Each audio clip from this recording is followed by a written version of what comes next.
Faptul că ăsta nu este primul caz de pe acest canal în care o mamă își bagă copiii în cuptor mă neliniștește teribil.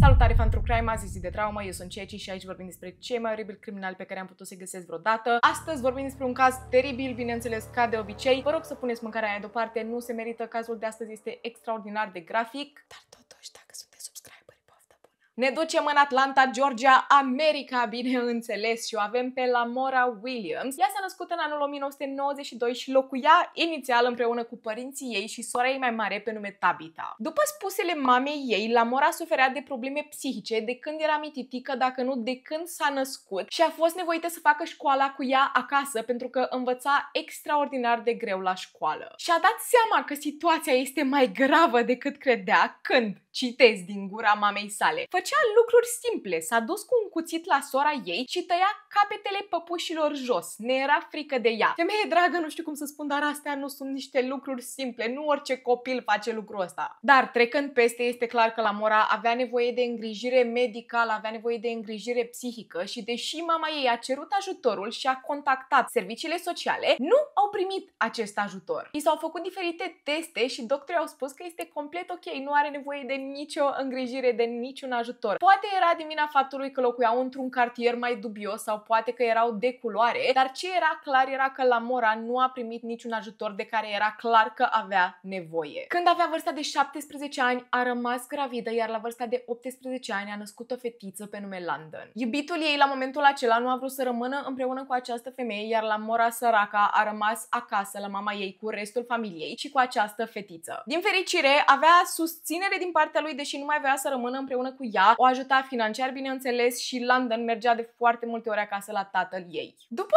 această relație, Lamora s-a întâlnit cu un alt bărbat. Numele lui este Jamil. Ei s-au îndrăgostit instant. Jamil spunea că această femeie era plină de viață și iubește cu tot sufletul. A declarat mai târziu că nu a arătat inițial niciun semn de probleme psihice sau, nu știu, ceva depresie. După 3 ani de relație, femeia noastră naște un băiețel. Primul lor urmaș împreună, totul este bine mersi. Numele lui era Jamil Junior. Ei s-au mutat împreună într-un apartament, ok, și creșteau acești doi copilași împreună, deși London mergea foarte des la tatăl ei acasă. Aprilie 2014, ăsta este punctul care a declanșat toată această situație despre care urmează să vorbim. Tatăl Lamorei a decedat în urma unui atac de cord. A fost găsit fără viață în propriul pat.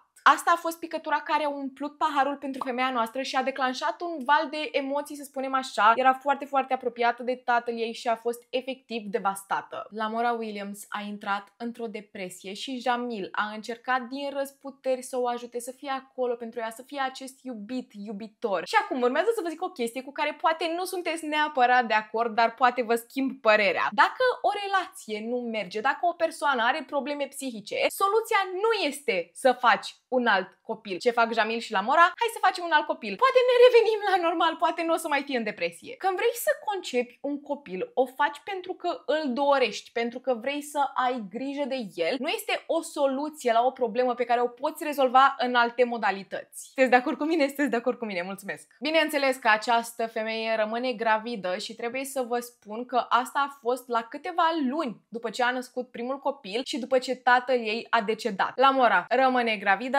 naște un băiețel pe nume Ciante. După ce l-a născut pe Ciante, la o lună după, rămâne din nou gravidă și naște un alt băiețel pe nume Jack Carter. Țin să vă spun de pe acum că London avea 5-6 anișori în acea perioadă și nu se afla în apartament în dimineața în care s-a descoperit crima brutală, dar ceilalți 3 băieței aveau așa: 3 anișori, 2 anișori și 1 anișor. Acum, oamenii mei au mai conceput 2 urmași, dar aveau 3 băieței în punctul ăsta împreună și au făcut-o ca să se amelioreze depresia, să se ducă depresia, să fie totul ok. Vreți să ghiciți ce s-a întâmplat? Femeia mea a intrat în depresie postnatală. În majoritatea cazurilor despre care am vorbit, în care femeile ajung să lase fără suflare proprii urmași, vorbim de depresie postnatală. Știu că am auzit la un moment dat o discuție în care cineva a zis că depresia postnatală nu există, este doar o scuză și că mamele se nasc cu acel instinct matern. Safe to say că nu sunt prietenă cu acea persoană în ziua de astăzi, dar această depresie este declanșată din cauza schimbării hormonale după naștere. Mai mulți factori intră în această problemă, lipsa somnului, epuizare fizică, etc.,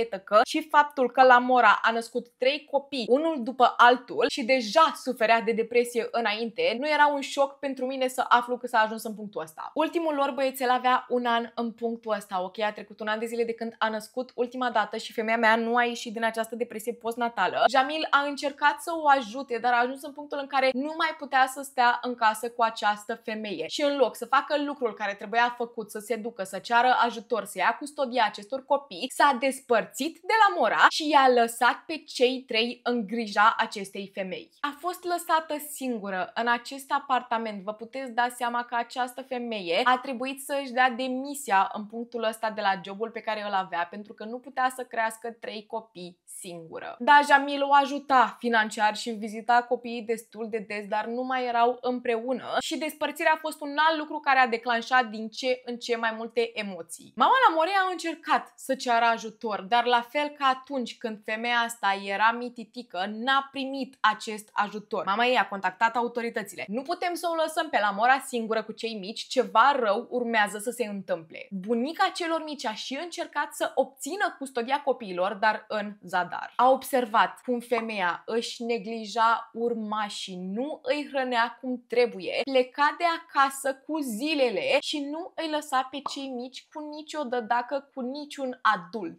Faptul că cel mai mare din cei 3 avea doar 3 anișori mă neliniștește teribil. Tabita, sora Lamorei, a declarat: avea probleme, sistemul a eșuat-o. Își lăsa copiii singuri acasă și a și încercat să se rănească singură de multe ori. Așa ajungem într-o vineri 13 octombrie 2017. Lamora are doar 24 de ani. Sună la poliție și este foarte, foarte agitată. Am 4 copii, 2 dintre ei cei mai mici, i-am găsit pe jos în bucătărie fără suflare. Unul avea un anișor și celălalt 2. Nu vreau să intru în pușcărie, vă rog, nu vreau să intru în pușcărie, nu eram acasă, m-am întors acasă de la muncă.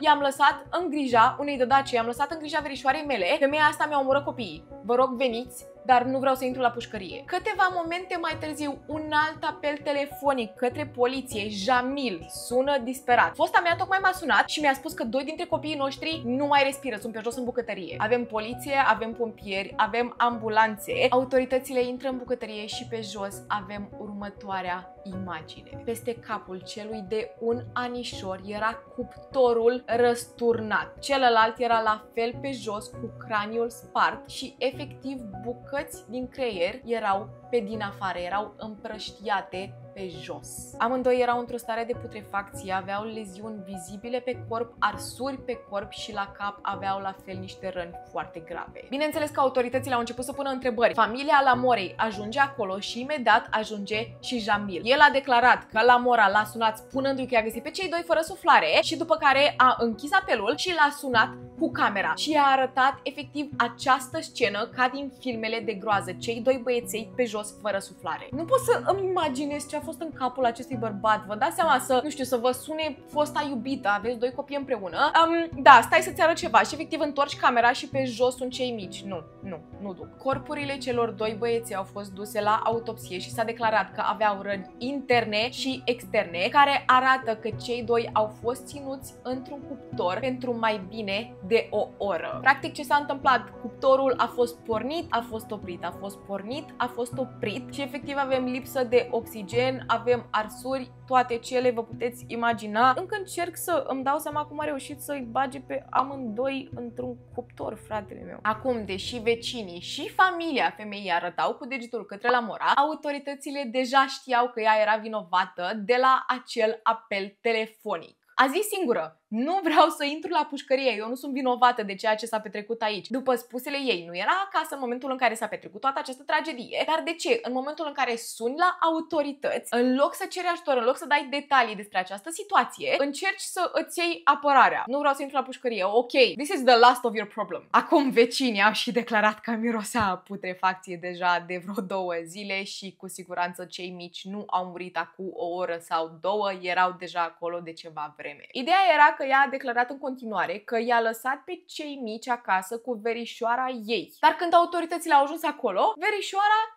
era de negăsit. Cireașa de pe tortă, o altă prietenă aici în față să declare că în aceeași dimineață Lamora a sunat-o și i-a spus: nu mai pot să trăiesc în așa fel. Ce mă distruge pe mine cel mai tare este că băiețelul de 3 anișori care era în viață a fost de față atunci când mama lui i-a băgat pe cei doi în cuptor. Lamora, bineînțeles că a fost arestată și acum avem următoarele opțiuni, ok? Ori i-a lăsat singuri și s-au pus singuri în cuptor și s-au închis acolo și au pornit cuptorul, ori a lăsat în grija verișoarei care ar fi fost responsabilă de ceea ce s-a întâmplat, ori Lamora este complet vinovată. O săptămână mai târziu înmormântarea a avut loc și bineînțeles că Jamil și restul familiei erau distruși. Acești 3 băieței erau viața lui. Cel de 3 anișori avea coșmaruri teribile și vorbea constant cum mama lui i-a rănit frățiorii. Sicriele erau decorate cu eroilor preferați și cu poze cu cei mici și familia. Acum, Lamora este în arest și Jamil a vorbit cu ea prin telefon. De ce ai făcut una ca asta? Cum ai putut să îi lași fără suflare în halul ăsta? Lamora nu a arătat pic de emoție, nu avea nicio remușcare, nu avea pic de regret. Părea că s-a distrat, părea că asta a vrut să facă. Ideea stă în felul următor, ca să vă zic ordinea de idei cum s-a întâmplat toată treaba asta. Lamora, bineînțeles că suferea de depresie postnatală și după despărțirea cu Jamil a înnebunit, îi neglija, îi lăsa singuri, fără nicio dădacă, nici măcar mâncare nu le lăsa atunci când îi lăsa singuri și își și scotea frustrarea pe ei cu foarte multă violență. S-a declarat că a stat cu acele 2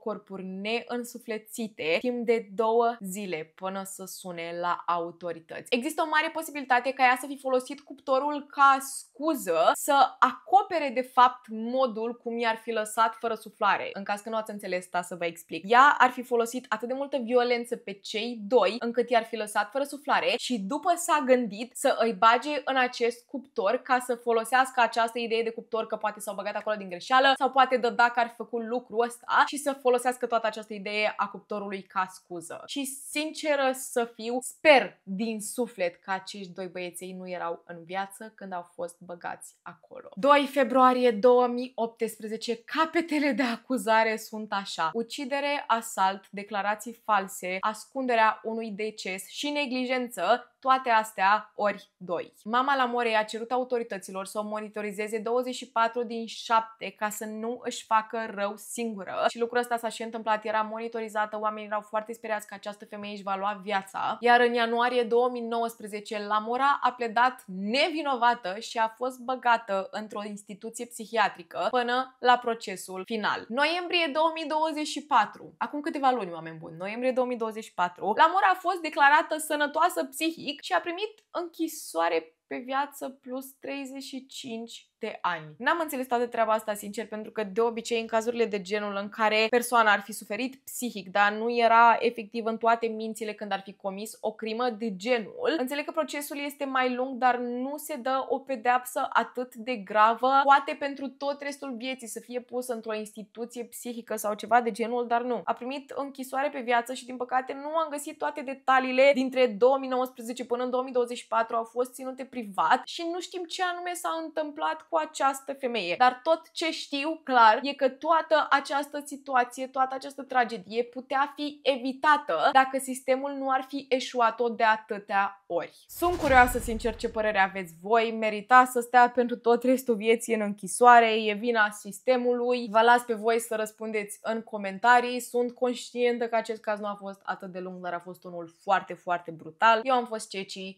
acesta a fost cazul Lamorei Williams, iar până trauma viitoare, stay safe. Uită să o educe acasă pentru... Să o educă? Să o educe? Să o educă. London. Ok. Și a rămas din nou gravidă și a născut un băiețel pe nume Jacquard. Ok. Am uitat unde a rămas, să-mi bat picioarele. Am uitat unde a rămas. Ok. Avem așa, London, care are 5-6 anișori în punctul 24, 18, stai să-și fac calcule. Da, ok. Bine ați venit în bucătăria Jamilei.